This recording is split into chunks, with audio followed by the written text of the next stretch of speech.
ನೋಡಪ್ಪ, ಮೀನರಾಶಿ ಅಂದರೆ ಮೀನು. ಇದರಿಂದ ಇವರಿಗೆ ದಾಂಪತ್ಯ ಹೋದ ವರ್ಷ ಎಲ್ಲ ತುಂಬ ಜಗಳ ಆಗಿರುತ್ತೆ. ದಾಂಪತ್ಯದಲ್ಲಿ ಸೌಖ್ಯ, ವೃತ್ತಿಯಲ್ಲಿ ಅನುಕೂಲ, ಹಣಕಾಸಿನಲ್ಲಿ ಕುಟುಂಬದಲ್ಲಿ ಸಂತೋಷ ಮತ್ತು ಆಧ್ಯಾತ್ಮಿಕದ ಬೆಳವಣಿಗೆ ಆದಷ್ಟು. ಇವರು ಆಧ್ಯಾತ್ಮಿಕತೆ ಹೋದ ವರ್ಷ ಹೋಗಿರಲಿಲ್ಲ, ಈ ವರ್ಷ ಹೋಗ್ತಾರೆ. ಹೋದ ವರ್ಷ ಎಲ್ಲ ಬೇಜಾರು, ಏನೋ ಒಂಥರ ಅವ್ರಿಗೆ ಏನಾಗುತ್ತೆ ಅಂದರೆ 7.5 ಒಂದು 8-10 ವರ್ಷದಿಂದ ನರಳು ಬಿಟ್ಟಿದ್ದಾರೆ. ಮೀನರಾಶಿಯವ್ರಿಗೆ ಇವಾಗ 7.5 ಹೊಟ್ಟೆಯಲ್ಲೇ ಶನಿ ಇರ್ತಕ್ಕಂಥವನು, ಈಗಲೂ ಸಹ ತೊಂದರೆಯಲ್ಲಿರ್ತಕ್ಕಂಥವರು. ಅದರಿಂದ ಇವರು ಶ್ರೀರಾಮ ಜಪ ಮಾಡಬೇಕು. ಶ್ರೀರಾಮ ಶ್ರೀರಾಮ ಶ್ರೀರಾಮ ಅಂದರೆ ಸಾಕು, ಅವ್ರಿಗೆ ಕೋದಂಡರಾಮ ಅದೃಷ್ಟ ಸಿಗ್ತಕ್ಕಂಥ ಯೋಗ ಇದೆ.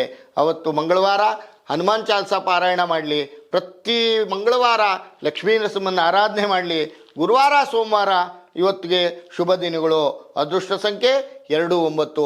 ಯಾವತ್ತು ಮೀನರಾಶಿಯವರು ದೇವಾನಾಂಚ ಋಷೀನಾಂಚ ಗುರು ಕಾಂಚ ಸನ್ನಿಭಂ ಬುದ್ಧಿಭೂತಂ ತುಲೋಕೇಶಂ ತಂ ನಮಾಮಿ ಬೃಹಸ್ಪತಿಂ ಅಂತಕ್ಕಂಥ ಈ ಮಂತ್ರವನ್ನು ಕೇಳಿಸ್ಕೊಂಡ್ರೆ ಸಾಕು, ಗುರುದೋಷ ನಿವಾರಣೆ ಆಗುತ್ತೆ, ಶನಿ ದೋಷ ನಿವಾರಣೆ ಆಗುತ್ತೆ.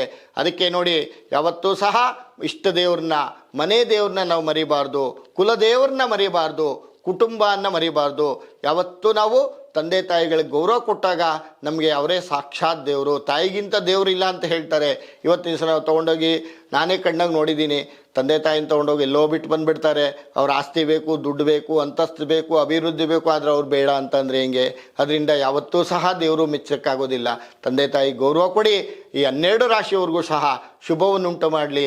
ಸರ್ವೇ ಜನ ಸುಖಿನೋ ಭವಂತು, ಸಮಸ್ತ ಸನ್ಮಂಗಳಾನಿ ಭವಂತು. ಓಂ ಶಾಂತಿ ಹೇ ಶಾಂತಿ ಹೇ ಶಾಂತಿ ಹೇ. ಓಂ ತತ್ಸತು ಬ್ರಹ್ಮಾರ್ಪಣಮಸ್ತು.